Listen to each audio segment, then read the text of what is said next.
ठीक है। अब जो अपन क्लासेस में पढ़ रहे हैं ना, वो ये है कि सबसे पहले पेशेंट कैसे अंदर एंटर करेगा, उससे क्या ट्रीट करना है, क्या पूछना है, उसके बाद में पेशेंट के क्वेश्चन क्या क्या आ सकते हैं मोस्टली, फिर हम क्या करेंगे, आखिर में मेडिसिन निकालेंगे और उसके बाद क्या करना है ना। तो उसको 3 टॉपिक बना पॉइंट बना रखे हैं। एक तो पेशेंट जब एंटर करता है अपने पास, प्री केस टेकिंग, ठीक है, और उसके बाद में है केस चेकिंग, और लास्ट में पोस्ट केस टेकिंग, मतलब केस टेकिंग के बाद में। केस टेकिंग जो जो पार्ट होता है ना, वो अपनी छुपा हुआ नहीं है कि सबसे बड़ा पार्ट है हमारे पास। पेशेंट के एंट्री से लेकर और पेशेंट के आउट तक जाने तक जो सबसे बड़ा पार्ट, जो टाइम कंज्यूमिंग पार्ट है, वो है केस टेकिंग का। तो इसलिए अपने उसके आसपास का अपने बनाएगा केस टेकिंग से पहले और केस टेकिंग के बाद में क्या क्या करना होता है। करेक्ट। पेशेंट एंटर करता है ना, वो आके वेटिंग रूम में आके बैठ रहा है तब, ठीक है, उसे क्या एक्टिविटी की, अटेंडेंस क्या बात की, उसके बाद में पेशेंट जब केस्टिंग रूम में जाता है, फिर कितना कैसे बैठ रहा कर रहा है, अपने आधे घंटा पूछ टाइम से लेकर पैर तक, physical, mental, sexual, past history, sensitivity, ठीक है ना, सारा पूछ लेते हैं हम। एलिमेंट्स कहाँ से क्या हुआ, उसका इंडिस्पोजिशन, ठीक है, उसका ऑक्यूपेशन, सारा हमने पूछ लिया। मतलब पेशेंट के डेट और नेम से लेके उसके लास्ट तक सारी कंप्लेन, सारा मेंटल फिजिकल आपका ऑब्जर्वेशन, सारी कंप्लेन लिखने के बाद जो केसिंग का पार्ट खत्म हो गया, उसके बाद में आप उसका एनालिसिस कैसे करते हो। एनालिसिस भी करोगे ना, सिम्टम क्या क्या है, किसी सिम्टम को क्योर करना है, एनालिसिस में क्या क्या होता है। यहाँ आगे आपका एनालिसिस, यहाँ तो टेस्टिंग होकर समझ आ गया, मैं लास्ट बता रहा हूँ ना। एनालिसिस, उसमें भी एनालिसिस में आप क्या, डिजीज एनालिसिस, करेक्ट, और सिम्टम एनालिसिस, करेक्ट, मियाज्मेटिक एनालिसिस, ठीक है, और मेडिसिन एनालिसिस। क्या क्या बीमारी है, क्या क्या सिम्टम्स लेने हैं मुझे, symptoms, general symptoms, complete symptoms, समझ रहे हो, मेंटेनिंग कोज, एक्साइटिंग कोज, एलिमेंट्स, ये अपन क्या क्या लेने, सिम्टम कहाँ कहाँ से लेने, PQRS, ठीक है। उसके बाद में मियाज्मेटिक्स, पहले बीमारी कहाँ से आई थी, कहाँ जाएगी, पहले कौन सा मियाज्म सही होगा, बाद में कौन सा होगा, फिर लास्ट में क्या होगा, मियाज्मेटिक। और मेडिसिन एनालिसिस, अच्छा 2-3 मेडिसिन लास्ट निकल गई, इसमें देनी कौन सी है ना, ये, और इसका एक होता है पोटेंशियल ना। तो ये दोनों हो जाता है आपका पोसोलॉजी का पार्ट। फार्मेसी में आएगा पोसोलॉजी, मेडिसिन की पावर, कितनी डोज देनी, कितनी बार रिपीट करना, ये सारा। अब मैं बताऊं, ये सारा आपको लेना देना है। अगर ये पॉइंट केसिंग से लेने देने हैं, तो ये लेने देना है कि पेशेंट आपके कैसा है, किस एज का है, उसकी बीमारी कंप्लेन कब से है, ठीक है, कितनी रिपीट करनी है, कौन सा किस टाइप का केस है, वन साइडेड है ना, मिक्स मियाज्मेटिक है, एक्यूट है, सब एक्यूट है, क्रोनिक है, समझ आ गया, ठीक है। तो 3 में हम डिवाइड कर लेते हैं ताकि हम समझ सके, ठीक है। फर्स्ट पार्ट है प्री केस चेकिंग। पहले पेशेंट आएगा, पेशेंट आके पूछता है, या अपन उससे पूछते हैं पहले डिजीज के बारे में, बीमारी क्या क्या है आपको ना। फिर हम ये सोचते हैं कि बीमारी से मतलब ये कंप्लेन है, वो कंप्लेन है। पेशेंट 2-3 बातें पूछता है, एक तो आपका चार्जेस, एक इस बीमारी का इलाज होगा कि नहीं होगा, दूसरा कितना टाइम लगेगा। तो चार्जेस और टाइम ड्यूरेशन, ठीक है, पहले आके पूछता है। अब ये तो पेशेंट का पार्ट रहता है, वो उसने बता दिया, ठीक है। अब आपका डॉक्टर का पार्ट क्या रहता है,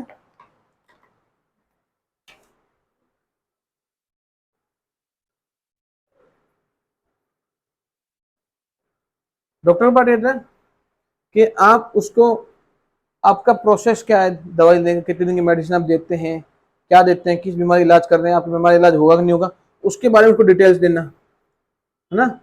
डिटेल्स किसकी, पेशेंट के क्वेश्चंस की, ठीक है ना, पहली बात, जिसमें चार्जेज वैसा आगे बताना करना, ठीक है। अब दूसरी बात, आपको ये देखना होता है पेशेंट आया है तो मुझे इसको किस में रखना है, एक्यूट, सब एक्यूट, क्रोनिक। पहली बात ये भूल जाते हैं और बताते भी नहीं अपन को कॉलेज में भी। कैसे? पेशेंट आया है, अब मुझे बताओ कि ना उसको 4 दिन पहले फीवर आ रहा है पेशेंट को, और तुम क्रोनिक केस लेके बैठ जाओ कि अच्छा बताइए क्या क्या बीमारी है, सोते कैसे हैं, नाते कैसे हैं, रोते कैसे हैं, सारी डिटेल, कोई बीमारी थी क्या आपको, पास क्या क्या बीमारी हो चुकी है। अब आप 4 दिन के जो फीवर आया पेशेंट को, उसको इतनी 1 घंटे की टेस्टिंग लेंगे आप, मेंटल फिजिकल सारी कंप्लेन पूछेंगे, या तो आपको पागल समझेगा, ये इरिटेट हो जाएगा। आप एज खुद बताओ, इसमें जो लेमन आदमी आ रहा हो, चाहे हाई एजुकेटेड पर्सन आ रहा हो, इवन आपकी फैमिली क्यों नहीं आ रही है, अरे 4 दिन के बुखार के लिए तो इतना क्वेश्चन पूछ रहे हो यार, किसी बड़ी बीमारी के लिए तुम क्या क्या पूछोगे, ये आएगा ना। तो आपको ये देखना है कि मुझे केस कैसा है, मुझे पूछना कहा, उसको किस फाइल में डालना है। अपने पास भी तो फाइल अलग होती है ना, एक्यूट केसेस की अलग फाइल अपन रखते हैं, क्रॉनिक केसेस अलग फाइल रखते हैं, उसका कैटेगरी अलग कर रखी है पेशेंट की। तो एक्यूट आया तो उसको एक्यूट में रखना भी। अब मान लो तुम 4 दिन के फीवर की फाइल तुम क्रॉनिक में फोल्डर में डाल रहे हो, क्या काम आएगी, दोबारा पेशेंट सही हो जाएगा फिर किसी और बीमारी के लिए आएगा, फोल्डर खराब आपका। एक्यूट केसेस थोड़े दिन के लिए आएंगे फिर सही हो जाएंगे, एक या दो और मेडिसिन ले जाए। क्रोनिक केस में आपको थोड़ा लंबा टाइम लगता है, रेगुलर आते हैं पेशेंट को, तो इनको मिक्स क्यों करना। तो आपको देखना पड़ता है type of case, type of case. उसमें क्या आ गया आपका, एक्यूट, सब एक्यूट और क्रोनिक। सही बात है, करेक्ट। अच्छा, आपने पेशेंट बताया मुझे बीमारी है, तो आपको दिमाग में एनालिसिस हो गया मुझे ये पेशेंट एक्यूट का है क्रोनिक का है। एग्जाम्पल अभी लेते हैं, पेशेंट एक्यूट का है, पेशेंट आए मुझे 4 दिन से फीवर आ रहा है, लूज मोशन डायरिया हो रहे हैं, इसलिए मैं जा रहा हूँ कर रहा हूँ, बता दिया। तो आपको पता है मुझे एक्यूट है, तो एक्यूट के हिसाब से मुझे acute case taking, acute case taking लेनी है। ये पार्ट यहाँ चला गया आपका, एक्यूट केस टेकिंग, करेक्ट। दूसरा पार्ट क्रोनिक केस टेकिंग, जो मोस्टली अपने पास केसेस आती हैं, ये यहां हो गया क्रोनिक केस टेकिंग। सब एक्यूट इन दोनों के बीच का पार्ट हो जाता है एक तरीके से ना, सब एक्यूट। उसमें पेशेंट के कुछ बात करते हैं अपन, कुछ और बातें पूछते करते, तो मालूम पड़ता है कि ये कंप्लेन इतने महीने से, इतने टाइम से चल रही है, तब उसको सब एक्यूट ले लेते हैं, ठीक है ना। सब एक्यूट केस टेकिंग, सब एक्यूट वो हो जाता है कि वो एक्यूट के जो क्रोनिक बन रहा है, सीधा लेमन में सब एक्यूट मतलब वो क्रोनिक, वो एक्यूट के जो क्रोनिक की तरफ इनिशियली बढ़ रहा है, ठीक है। या वो कंप्लेंट्स जो लग, जैसे मान लो एग्जाम्पल, ये कुछ बीमारी तो 1 महीने 2 महीने 3 महीने तक पुरानी होती है, और स्किन के मामले में 6 महीने तक भी पुरानी होती है, उसको हमने एक्यूट केस ले लेते हैं, ठीक है। पर जैसे 6 से 8 महीने हो रहे हैं, 3 से 5 महीने तक हो रहे हैं, और कंप्लेंट थोड़ी मियाजमेटिक भी सोरा टू साइको या साइकोटिक से सिफिलिटिक जा रही है, थोड़ा मियाज में भी चेंज कर रही है, उतनी एग्रेसिव नहीं है पर चेंज कर रही है, डिजीज का टाइम ड्यूरेशन थोड़ा चेंज हो गया, या फिर पेशेंट को पता नहीं है, 6 महीने या 8 महीने भी मान सकते हो आप, तो फिर आपको क्या होता है, ये सब एक्यूट हो गया, मतलब इस मीन आपको ऑलमोस्ट क्रॉनिक की तरह लेना है, ऑलमोस्ट आपको क्रॉनिक तरह लेना है। क्रॉनिक में थोड़ी डिजीज और कंप्लेंट बढ़ जाती है क्वांटिटी वाइज, और सब एक्यूट थोड़ी बहुत quantity wise limited disease complaint आती है, पर जो मेंटल फिजिकल लेते हैं वो अपन क्रॉनिक के लेते हैं। डिफरेंस समझ में आ गया। ये सारा डिपेंड है सब एक्यूट की केसिंग पेशेंट के ऊपर, पेशेंट कंप्लेंट कितने टाइम से है और कितनी है। टाइम थोड़ा ऊपर नीचे हो रहा है, बढ़ रहा है, 6 मंथ 3 मंथ ऊपर जा रहा है, क्रॉनिक तरफ जा रहा है, तो आपको क्रॉनिक केस नहीं लेनी है। मेंटल फिजिकल सेंसिटिव फियर सब वही आपको क्लिनिकल पूछना, फिजिकल सारा कंप्लेंट क्रॉनिक तरह पूछना है, बट कंप्लेंट्स होती है मेन कंप्लेंट्स, वो आपके कहीं ना कहीं एक्यूट की तरफ पूछनी होती है। समझ गए, ये हो गया सब एक्यूट, वहां चला गया। सेम चीज जब पेशेंट एक्यूट में, तो उसके चार्जेस वैसे बताओगे आप, उसको टाइम ड्यूरेशन इतना ही बताओगे। अब किसी को बोलोगे आप यार 4 दिन के फीवर के लिए 1 महीना लगेगा, तो 1 महीना उतारोगे फीवर उतारने में, तो किसी और बीमारी क्यों आएगा आपके पास। तो आपको खुद का एनालिसिस नॉलेज होना चाहिए कि ये बीमारी है और कितने में सही हो जाती है और कितने दिन में सही होती ही है, आपको पता होना चाहिए। उतने कॉन्फिडेंस पेशेंट को बताओ, उतने दिन में सही करो उसको आप। तो एक्यूट चार्जेस, उसके टाइम ड्यूरेशन बता दिया आपने, क्रोनिक के चार्जेस बता, टाइम कितना लगता है, चार्जेस क्या होते हैं, सब एक बता दिया आपने, ठीक है। सब एक्यूट क्रोनिक ऑलमोस्ट सेम हो जाते हैं, तो इनका सेम ही रहते हैं, ठीक है। तो ये तो पार्ट रह गया जब पेशेंट अपना एंटर किया है, ठीक है, समझ आ गया, हो गया। एक है ना कंडीशन और आती है, क्या कंडीशन होती है कि आपका क्रोनिक केस चल रहा है ऑलरेडी, ठीक है, अलग अलग डिफरेंट कंप्लेंट के लिए पेशेंट क्रोनिक केस चल रहा है आपके लिए, ठीक है। उसके बीच में एक्यूट कंप्लेंट आ गई, एग्जाम्पल के लिए वायरल हो गया, डायरिया, लूज मोशन, डिहाइड्रेशन, कोई चोट लग गई, ठीक है, अल्सर, मुंह के छाले एप्थे हो गए, ठीक है, कोई इंजरी हो गई, एप्थे हो गए, ठीक है, और स्टमक पेन हो गया, कोई मान लीजिए कोई छिल गया, कोई चोट लग गई, ऐसा कुछ भी हो गया, आई फ्लू हो गया, तो अब क्रोनिक केस चल रहा था।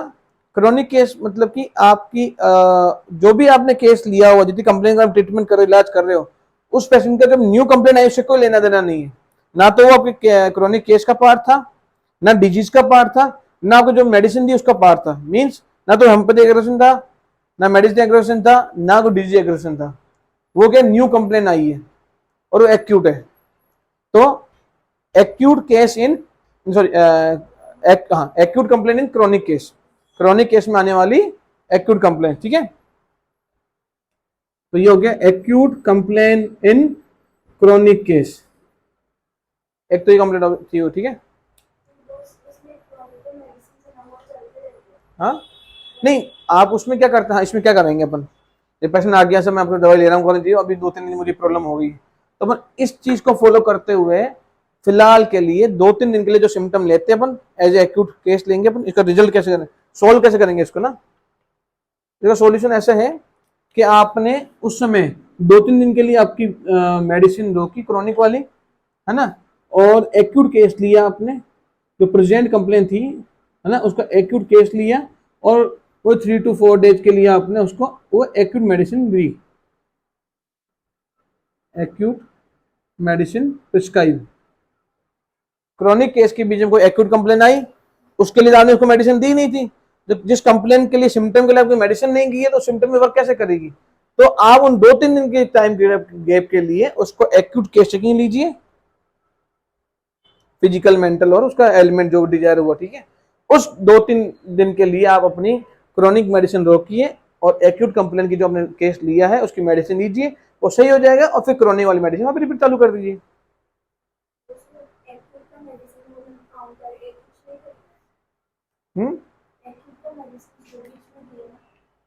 क्रोनिक काउंटरैक्ट नहीं करेगा, नहीं करेगा वो आपको, क्योंकि आपने सिम्टम अलग दे दिया, आपका ऑर्गन पढ़ा था ना, when to dissimilar disease work together, वो अपना ऑर्गन पकड़ लेते हैं, वो अपना ऑर्गन पकड़ लेती है। आपने अलग पावर के अलग सिम्टम के लिए चीज दी है, वो अपना ऑर्गन पकड़ेगी। आपने जुकाम खांसी के लिए दिया है, वो वहां वर्क करेगी। आपका लीवर की प्रॉब्लम की दवाई चल रही थी, वो कहाँ एक्ट करेगी, उसका क्राइटेरिया अलग हो गया, उसका क्राइटेरिया अलग हो गया, समझ में आ गए, ठीक है। दूसरा आपका था कि क्रोनिक कंडीशन आती है आपकी ना, जैसे क्रोनिक केस चल रहा है पूरा आपका, इसमें एक तो एक्यूट कंप्लेन ये आ गई, ठीक है।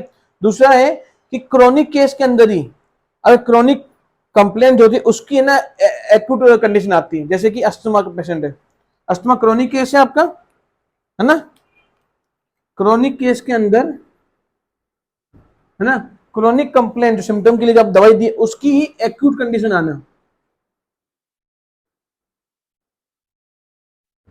कैसे, आपको कंफ्यूज कर रहा होगा।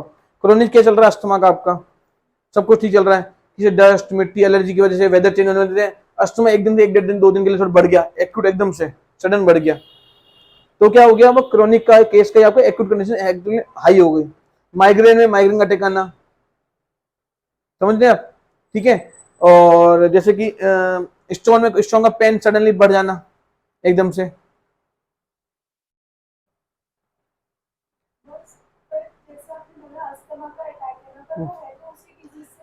बिल्कुल डिसकनेक्टेड है आपका, पर आपकी उसमें कंडीशन एक्यूट इसलिए होगी क्योंकि आप उसमें एलिमेंट है, डस्ट मिट्टी धूल आ गई, अगर नहीं आती तो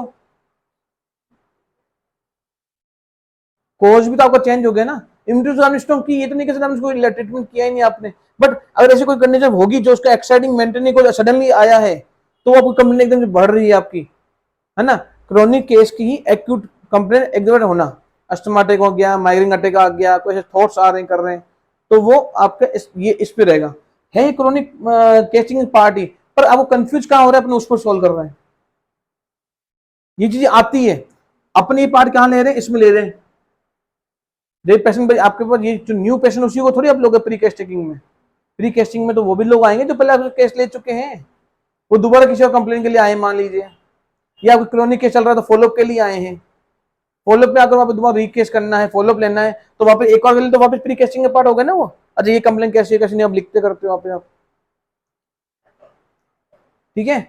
तो अगर मान लीजिए प्रश्न आया सर वो मैं दवाई चल रही थी और क्रोनिक केस था मेरा, उसमें भी मुझे वायरल हो गया, कुछ चोट लग गई है, छाले हो रहे हैं, कोई गैस्ट्रिक कंप्लेन हो रही है, तो आप उसको एज एक्यूट ट्रीट करोगे उस समय के लिए, ठीक है। क्रोनिक केस के अंदर जो क्रोनिक बीमारी है तो उन्हीं के एकदम से अटैक सडनली आए, चाहे माइग्रेन हो, अस्थमा हो, कोई एलर्जी हो, कोई पेन हो, सडनली एकदम आगे हैं, तो आप उसको कैसे ट्रीट करोगे, उसको क्रोनिक तरह यूज करो। जो आपने मेडिसिन दी है ना क्रोनिक मेडिसिन के लिए, उसी का देखोगे क्या तुम उसको रिपीटेशन करना है या पोटेंसी बढ़ा के देनी करनी है ना। ट्रीट एज ए क्रोनिक, या फिर ये बार बार हो रहा है तो मेडिसिन सही है कि नहीं है, कहीं वो सप्रेस और पैलिएटिव नहीं करी, क्या पता को रीकेस लेके आपको दोबारा मेडिसिन चेंज हो आपकी। ये आपका यहां से एनालिसिस होगा।